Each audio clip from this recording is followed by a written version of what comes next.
name is Alex Tricolo and I'm the writer of SpeeL.com. My website is about empowering and inspiring everyone to take charge of our children's speech and language throughout the world. The site offers really practical, amazing content that's beneficial for teachers, parents, speech therapists, and any other therapists really. And even if you're a student studying speech therapy, this website's going to be a really great resource for you. I hope that by this stage you have had a little look through my website to see the fantastic freebies that I have available and that you have subscribed to my newsletter. It's super easy to do, just see here.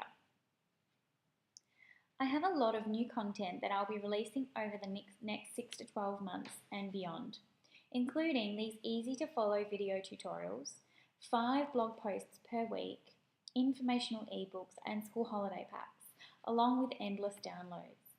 In fact, if you subscribe to my newsletter, you will receive a free ebook to download straight away.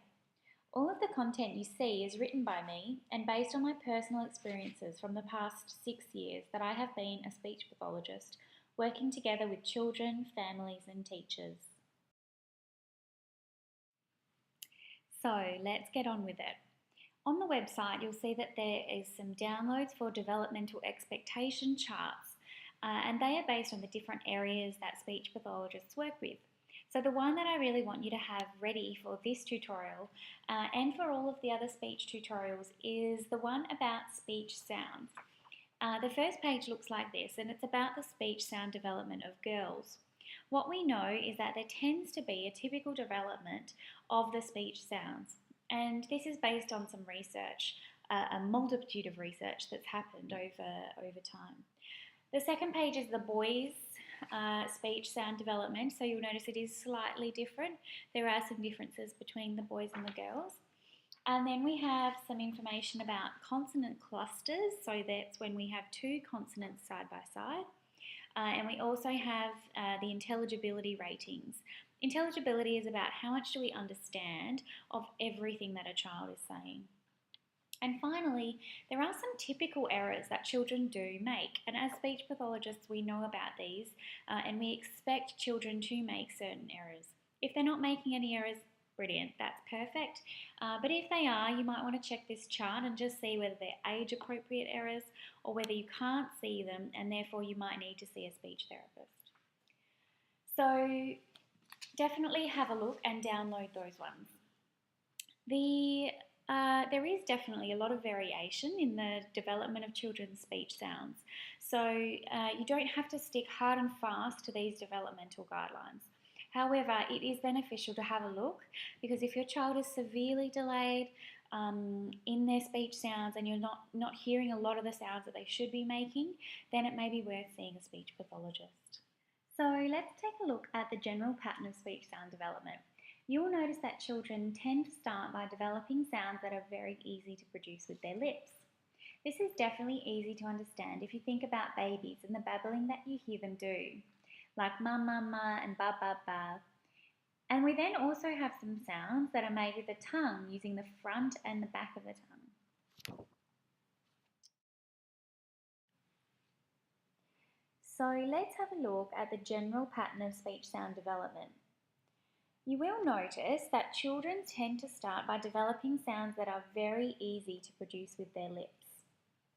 This is definitely a lot easier to understand if you have a think about babies and the babbling that you hear them do, like ma ma ma and ba ba ba. That's using their 2 lips. We then also have some sounds that are made with the tongue, using the front and the back of the tongue. The front of the tongue sounds are sounds such as t and d, and again are very common in babbling of little ones. You might hear a lot of dee dee dee, da da da. The back of tongue sounds are also beginning to emerge, such as k and g. Make these sounds yourself. K, g. Many people will say that these sound like throat sounds because they feel so far back in your mouth. But the reason that I say they are back of the tongue sounds is because I refer to the part of the tongue that is moving to touch the roof of the mouth to make the sound. So these are back of the tongue sounds. Now, something to keep in mind is that speech sounds can be in a period of emergence, in that they are beginning to be able to be made by the child, but they are not yet mastered. The chart indicates when 75% of children would be expected to have mastered the sound, give or take. So if your child or client has already developed the sound and you are hearing it consistently, then that is fantastic. We will also be seeing a sound that is made with the teeth and the lips together, and that is the sound, represented by the letter F. Imagine if you were a baby and you had never put your teeth in this position. It actually takes some coordination to learn. As kids get older, we start to see many sounds that are made with more precise and complicated movements of the tongue and the middle of the tongue. This includes the y sound and the sh, ch, and j sounds.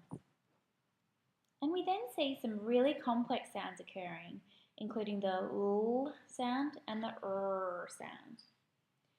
These sounds are tricky because they require movement of the tongue to be able to make them, rather than just being one tongue position to produce.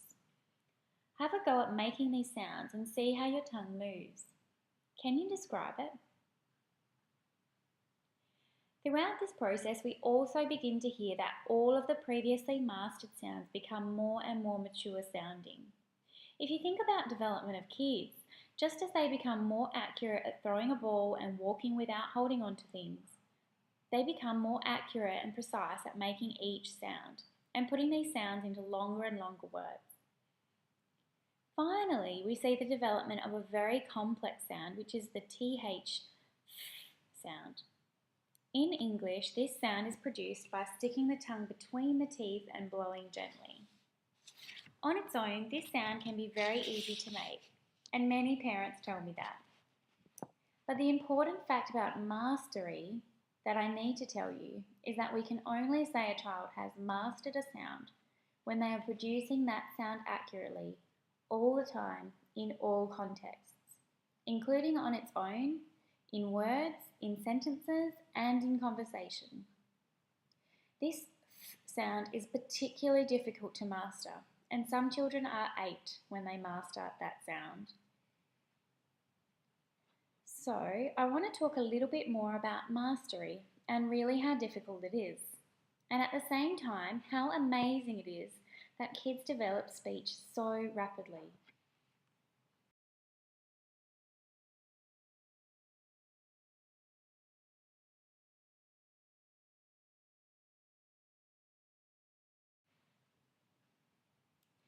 So I want to talk to you a little bit about mastery and really how difficult it is.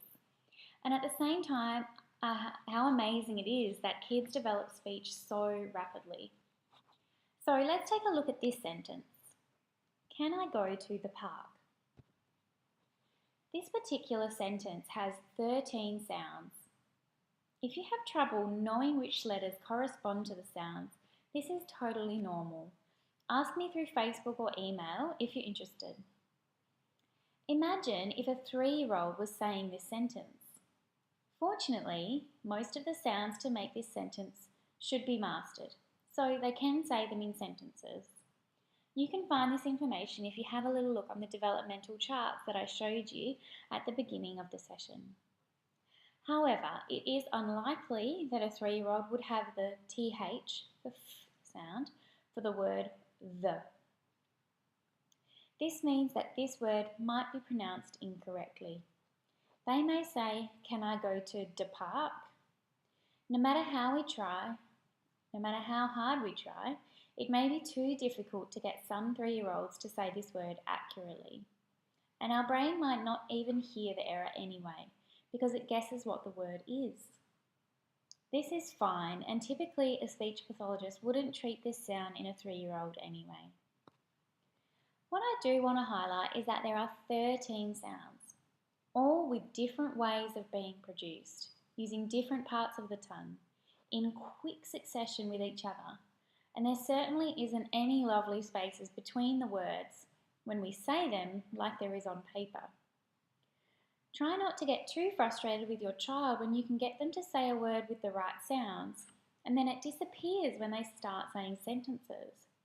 This is to be expected, and more support is needed to be able to say sentences.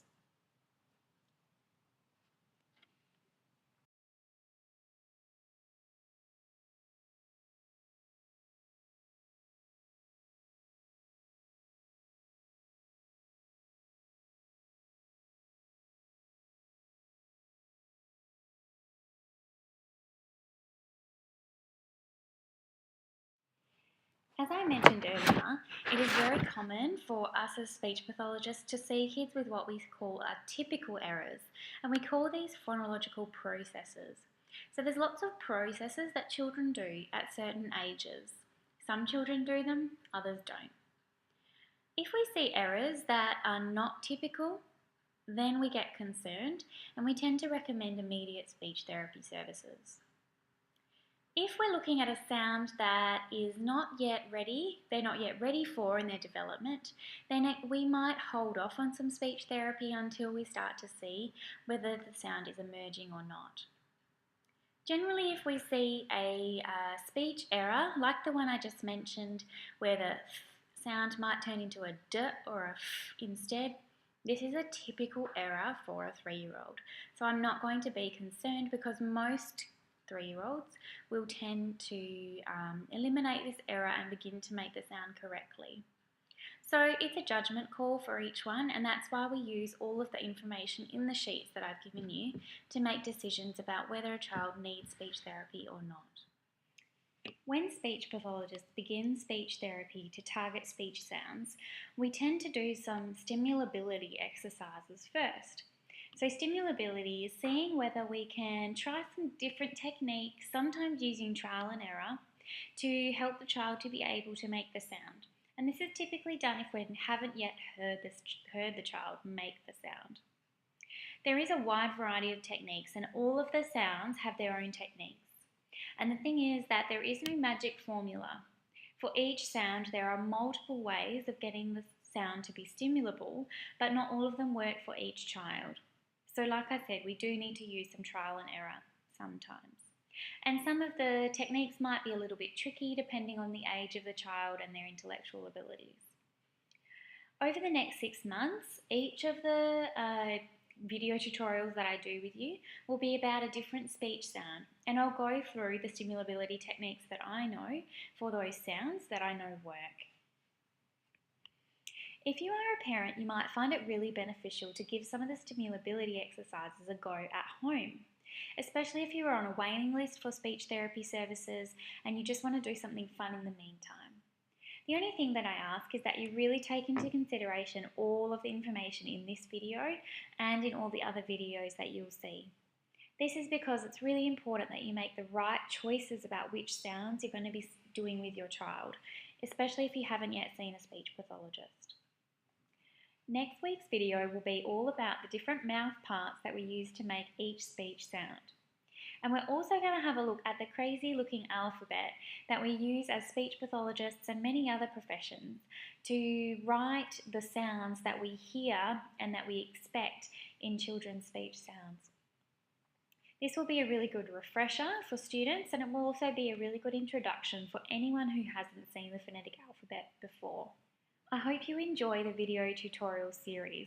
I'm really open to feedback, so if you have any ideas or suggestions or questions, definitely just get in contact with me through my website, through email or through Facebook. I really hope that you found an idea to put in your pocket, and I'll see you next week.